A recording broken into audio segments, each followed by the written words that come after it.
Welcome to another session of the Bank Lounge. My name is Michaela Baraboo. I work in our marketing department. I'll be facilitating conversation today. Hi, I am Jess Baton. I work out of our Curtis office. I am a universal banker.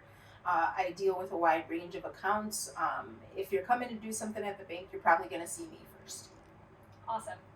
So today we're going to talk a little bit about the changing savings environment, what that means, why it matters, and for people like me who have really only seen the last 15 years, the environment has been so different since the recession that now we're moving into this landscape where some of these savings products are actually viable and helpful. Not that they weren't necessarily before, but the return just wasn't as great, and the margin was so small between what you would have on a traditional savings and something like a certificate of deposit. So we're going to break some of those down. Jess is going to explain why that could be of a benefit to you. So my first question is, when we talk about the fact that rates are going up, what does that actually mean? So just as it sounds, rates are going up. So all rates are based off a prime rate. When that changes, then we have to adapt to that. So that there's two sides to that. Rates are going up, which means you're going to earn more on what you have in the bank, but you're also going to potentially get a higher interest rate on a loan. Now, I don't want to scare you to make it sound like loan interest rates are getting crazy, but they are just, on higher end than they would normally be. So knowing that those interest rates are a little bit higher, can you talk through some of the product options that people might be looking at as a new favorable earning? So as far as savings, you want to start out anywhere you can. So in a lot of cases, people have to start with a regular savings account, because when you talk in terms of CDs, most of them have a minimum deposit, and so you got to have a little bit of a base to get going in a CD. Another option that we have as well is the club accounts, which everybody knows about a Christmas club account. We offer here 4 club accounts that allow you a payout at different times of the year. Now, they all have a purpose, whether it be for saving for school or Christmas or anything like that, but they can also be used to save maybe for a CD, so that you're going to save until you get a certain amount so that you can get it into one of those CDs, because the more you'll have to put in, of course, the more you'll make, and also in many cases, the higher rate you're going to be looking at too. Most of the higher rate CDs have a little bit of a higher minimum to start. But you can always start small with, I believe, shorter term CDs. You can start at $100, just like a regular savings account. So anywhere you can start with a CD is good. Do you find that that's a common hurdle with getting into utilizing something like a certificate of deposit, is just that minimum balance, and earning it with the club accounts can be that buffer? Absolutely. I think everybody gets, in terms of any accounts, people get hung up in minimum balances, and just knowing that there are options that come down off of the higher minimum balances. You don't just have to look at the higher minimum balance CDs to earn interest and get yourself in and take a stepping stone. Even if you want to start with the smaller CDs and then step into some of those larger CDs, you always can. Awesome. I know there's a perception by some that products like a certificate of deposit or a money market account, which, as I understand it, a money market is similar to a regular savings account, but it has a higher minimum generally, or it could be tiered, and it usually comes with a higher interest rate because of that. But unlike a CD, it's not locked in for a set term. Correct. And essentially a money market somewhat functions like a checking account. You can have transactions through that account. There was pre-COVID, there was rules on savings accounts that you could only have 6 pre-authorized transactions. That rule changed with COVID because they recognized that people needed to be able to access their money more so than they were before. And that rule has not gone back into effect. Will they ever put it back into effect? We really don't know. it's not on the table for anybody. Nobody's thinking about it. But also know that money markets were transactionally limited, but they aren't anymore because they were considered a savings product where those limitations were placed. And that was a governmental regulation, correct? Correct. Yeah.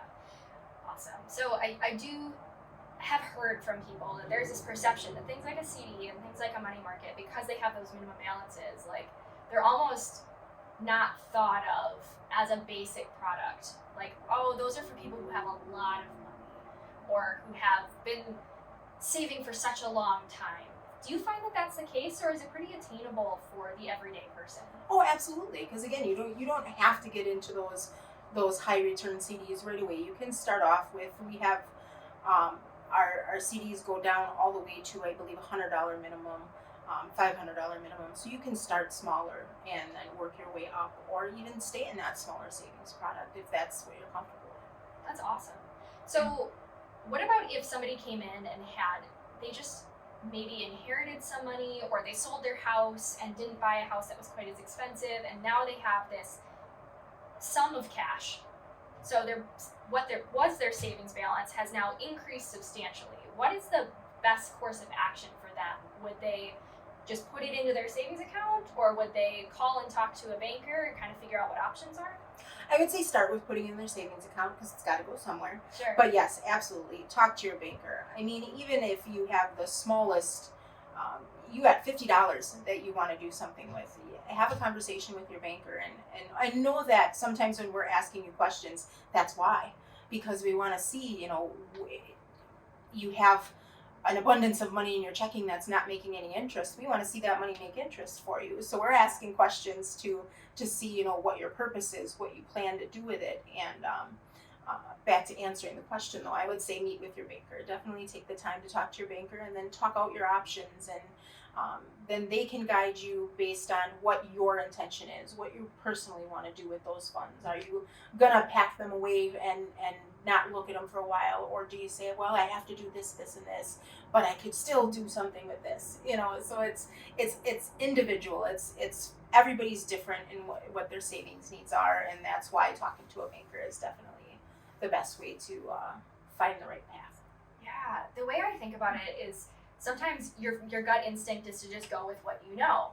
Mm-hmm. And I know that my regular savings account is a safe bet in Right. general. Mm-hmm.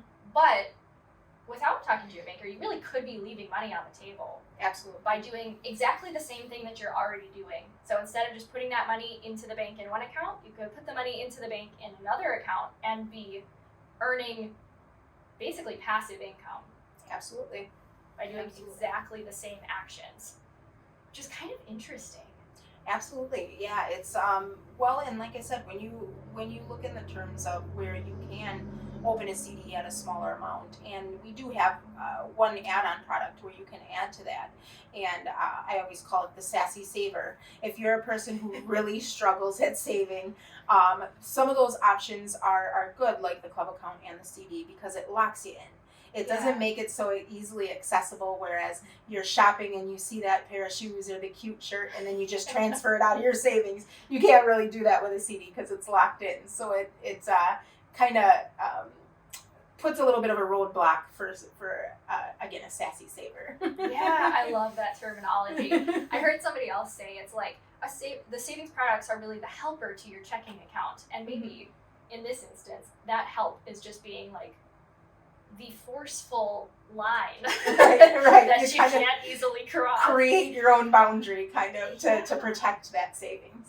And psychologically, I have to imagine that just even if you have to take the extra step to log into online banking in order to transfer money from one product to the other, if it's a liquid account like a traditional savings or a money market, even just having to log in makes you stop and think like, do I really need that? Absolutely.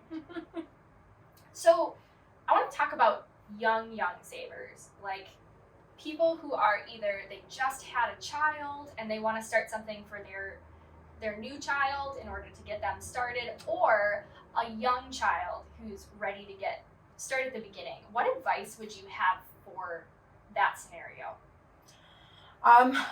Get a savings account open.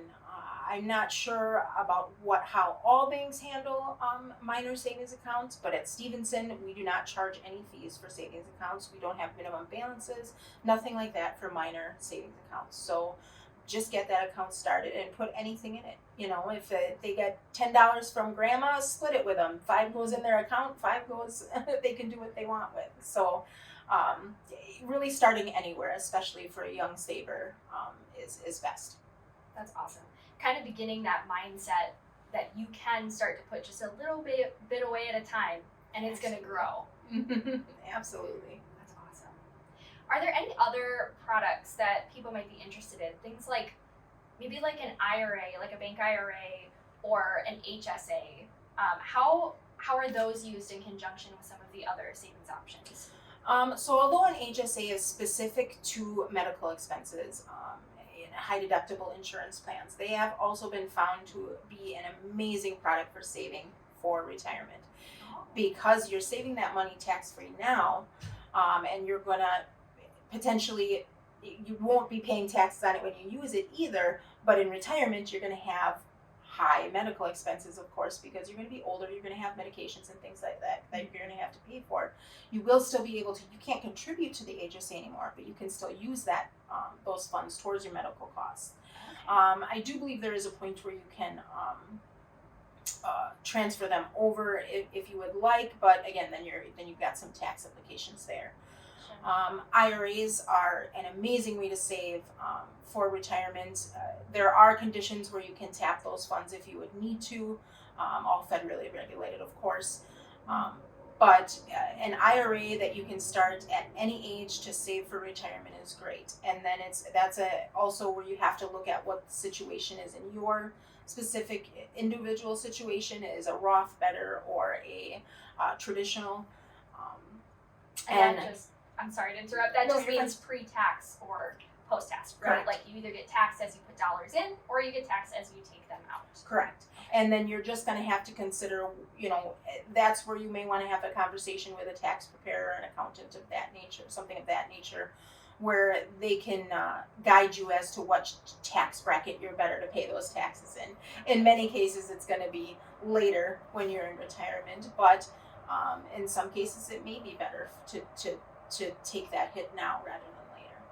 We're a big fan of CPAs and tax preparers at the bank. We like to say working with your banker and working with a certified tax professional is a very good idea in order to answer a lot of those specific questions. Absolutely. We know all the banking stuff, but they know all the tax stuff. So That's right. It's Yes. good to have both conversations. Absolutely. For sure. I feel like we've covered a lot of information and a lot of good ground rules. If there's one piece of sage wisdom that you'd like to give to anybody watching or listening about the savings products or the savings structure, where would you go with that? I would just say start somewhere. If it's $5, if it's $2, if it's giving up that coffee once a week, it's start somewhere, anywhere, and get a base going. And at any point, have a conversation with your banker. If you have some questions, don't be afraid to ask them, because they're normal. They're normal questions, and if you want to progress, if you really want to save, that's what you got to do. Is you have to have that conversation to know exactly what you need to do. I mean, and if you have a family member who is really good and savvy with those kind of things, absolutely have that conversation with them, whether it be your banker or somebody else you trust. Start anywhere and somewhere to get that savings going. Awesome. I wholeheartedly agree. I love that. I've seen a lot of people are doing these savings challenges.